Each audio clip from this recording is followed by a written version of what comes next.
you aren't getting enough protein. And I can say this with confidence because I am a nutrition coach and I have been blessed over the years to get to work with so many amazing people on their diet, nutrition, performance goals.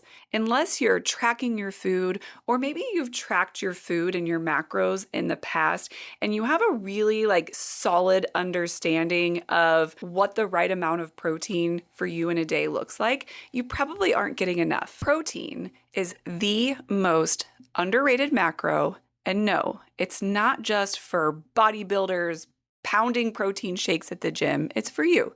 It's for me. It's for anyone who wants to feel stronger, stay full, and actually see results with their diet. In this video, I'm breaking down exactly how much protein you need, and more importantly, the easiest ways to get it in your day. But before we do that, I want to talk about why. I feel like us as humans, we do a lot better if we know why we're working towards what we're doing versus just hearing eat more protein, eat more protein, eat more protein. I'd like to tell you a little bit about why before we dive into the how. So I want to talk a little bit about how low protein can kind of get us into trouble a little bit, both with our health, but also as we're working towards any physique or weight loss goals, maybe even performance goals that you might have. And the first of those problems comes down to a blood sugar regulation problem and potentially an insulin resistance problem. In the standard American diet, we're just really heavy in carbohydrates and we're under proteined. And so what happens sometimes when people are putting meals together is a really high percentage of the food that we're consuming in a meal is coming in the way of carbohydrates. So if you think about even total calories, let's say you have a meal that's 500 calories, well, it's not uncommon for me and food logs and as a coach, especially getting started with clients, to see that 80, maybe even 90% of the calories that are in that meal are coming from carbohydrates and oftentimes poor quality fat sources, but mostly carbohydrates, and a very small percentage of those calories coming from protein. Now, if you've watched any of my other videos about macronutrients, and if you haven't, go do that. You'll know that I am a really, really strong believer in coupling carbohydrates with proteins. The body is most efficient at metabolizing and utilizing carbohydrates when they're sandwiched in with protein. And so what happens often is the reverse of that, where we're not sandwiching carbohydrates in with protein.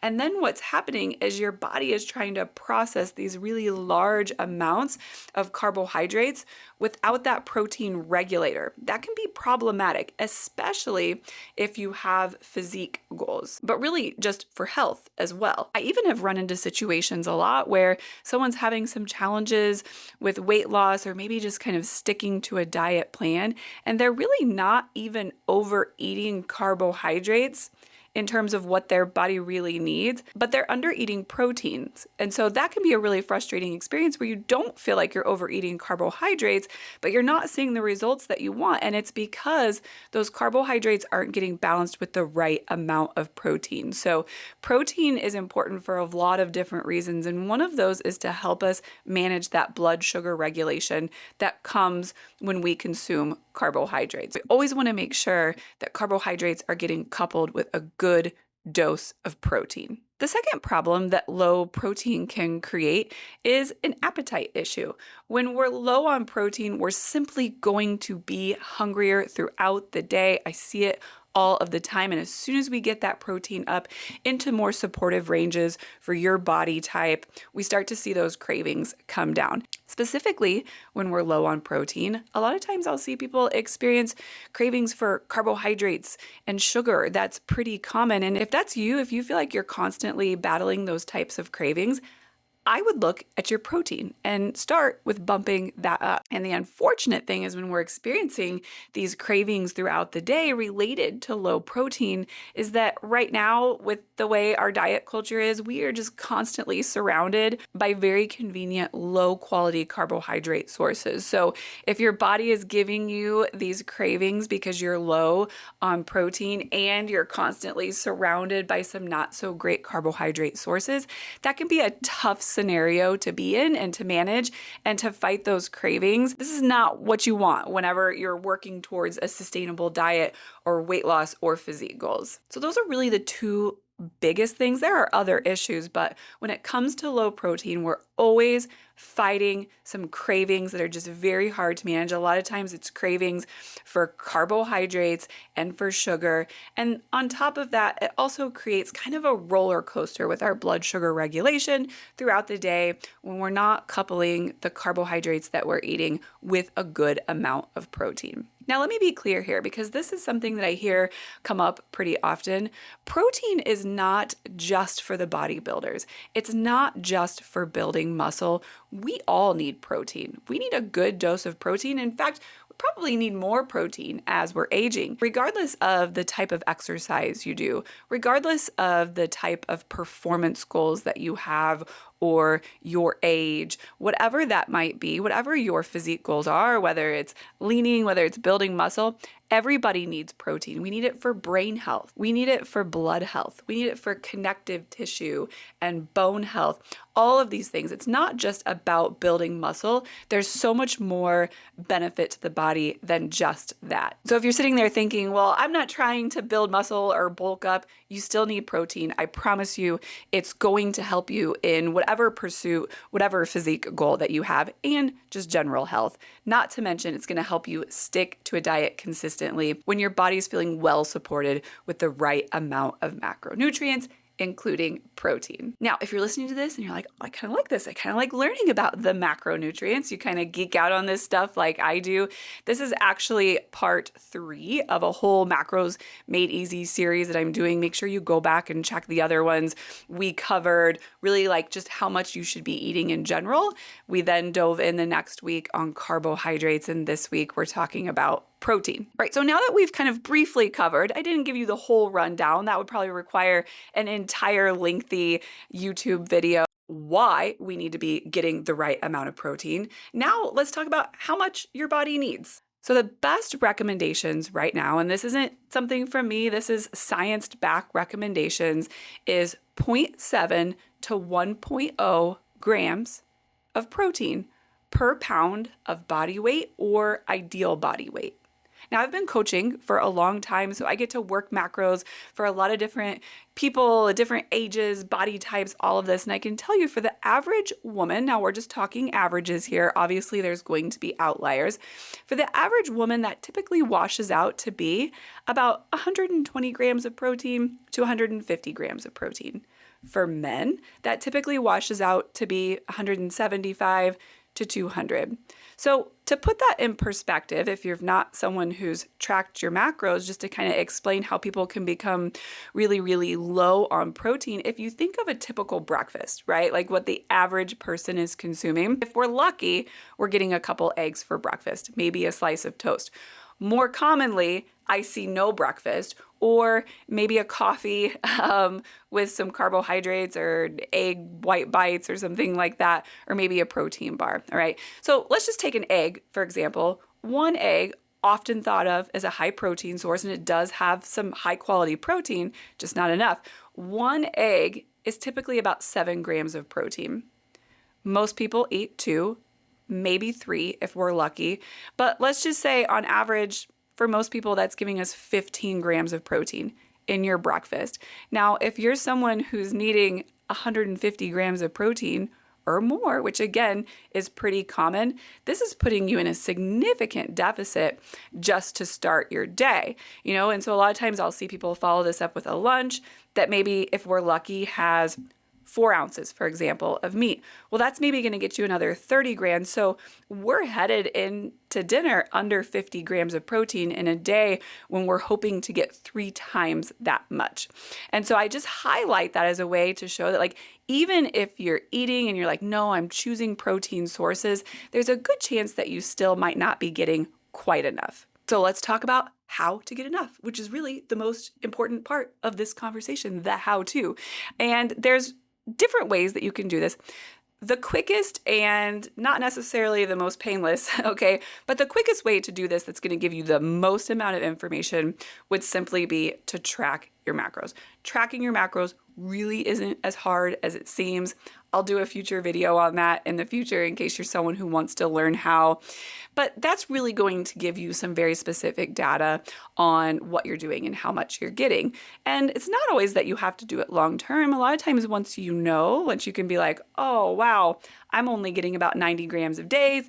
Here's what I need to change to get where I need to be. A lot of times you can reproduce that without continuing to track. But I know there's probably a lot of you sitting out there that are like, I don't have space in my brain right now for trying to learn how to track my macros, or maybe you know how to do it, but just executing it. And I hear you.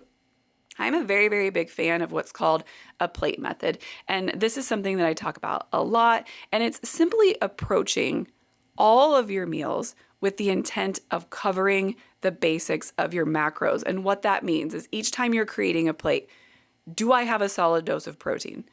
Do I have some carbohydrates? Do I have some fats? That's how I structure a lot of my education, a lot of my meals. Now, in that kind of subset of that would be, does my meal have a solid dose of protein? Now, what that means for you is if you're a woman, you're probably needing to get 30 to 50 grams of protein.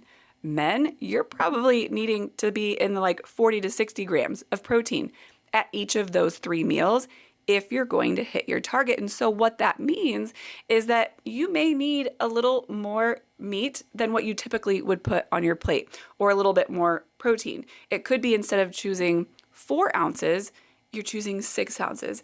It could be instead of that like palm-sized serving that you hear about a lot, men, maybe you're choosing 2 palm-sized servings.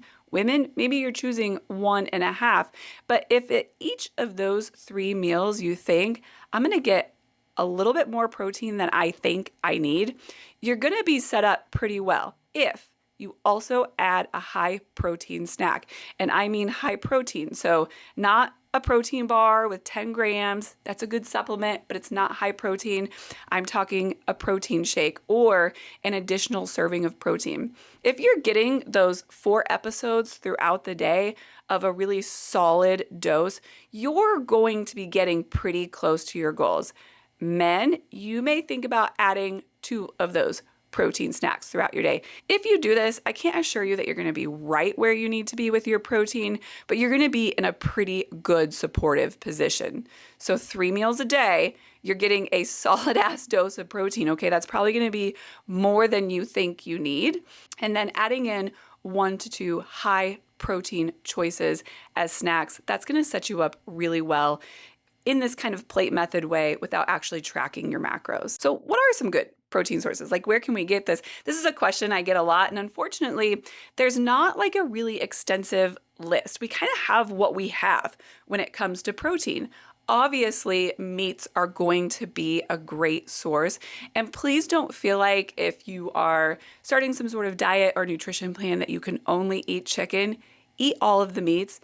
Eat beef, eat pork, eat turkey, eat fish, eat the things that you love. A lot of times I'll hear clients say like, oh, I can't have beef anymore. You can still have beef. It's a very nutrient dense food, okay? Add a variety of things and make it things that you're going to want to eat so that you eat them. The worst is making a bunch of meal prep that you're not enjoying, and then by Wednesday you're throwing them out the door. And I see that happen a lot. Specifically, for some reason, people are always starting diets and making boiled chicken and broccoli. Don't make that if you don't like it. So meats are going to be your highest sources. Cottage cheese is also a great source if you like cottage cheese. I don't know if this is in your algorithm on the different social media platforms, but people are coming up with all kinds of cottage cheese recipes, dupes, hacks that you can use. You can work it. Bread. People are making bread with cottage cheese, but that's a good thing to keep in your cupboard as a high protein snack, or even to incorporate in with your meals. I like to add a serving of cottage cheese in with my eggs this morning, and that's the way I kind of elevate the protein with using just eggs, which we know is not enough. Greek yogurt, also an excellent source if you can handle the dairy and if you like Greek yogurt. I would encourage you to get plain Greek yogurt. If you're getting some of the flavored ones, they're likely sweetened with sugar, and we kind of want to avoid all of those added sugars. For just like an extra bump, this is like a go-to snack for me. I will take a serving of Greek yogurt, and then I will put a serving of vanilla protein powder in there. Then you're looking at close to like 40 grams of protein right there in just that snack. Plus, it makes the Greek yogurt taste really, really good. Try that. Put some fruit on top, maybe some nuts, protein, carbs, fat, got it all right there. It's a great meal or snack. And speaking of protein powders, absolutely incorporate in protein powders that you love. I get a lot of questions about protein powders. Should I have them? Should I not have them? If we could get all of the protein that we needed from food sources, that would probably be better, but most of us are not in that position right now, given our busy lifestyles and our protein needs. And so I would recommend picking up a protein powder. People always ask me which one, and I say one that you're gonna want to drink. It's far too common. I'll like go to people's houses and they have like 9 protein powders on their refrigerator, if that's happened to you, because they can't find one that they really, really like. I personally use a brand called Earth Fed Muscle. I'll put a link below. I'm not sponsored by them. I don't get anything for saying that. It's a very, very high quality protein. It tastes great. They have a lot of flavors. The ingredients are very, very clean. So you can check them out if you don't have a protein powder now and that you like. I'm always looking for a protein powder that's sweetened with stevia or monk fruit because I don't really do well with the processed sucralose, which is what is in most protein powders. But most importantly, find one that you like, and it's absolutely okay to supplement with that. I use protein powder every single day, sometimes twice in the day, to make sure that I get enough protein. But those are going to be the best sources. Be leery of traps, okay? A lot of times I'll see certain protein bars that are labeled high protein, and then you look at them and they only have 10 grams of protein. Less with protein bars, probably more so with granola bars. So remember, we're going to be looking for something more in like the 30 to 40 gram range whenever we see high protein. Cheese is really something to think of more as a fat. Same with nuts.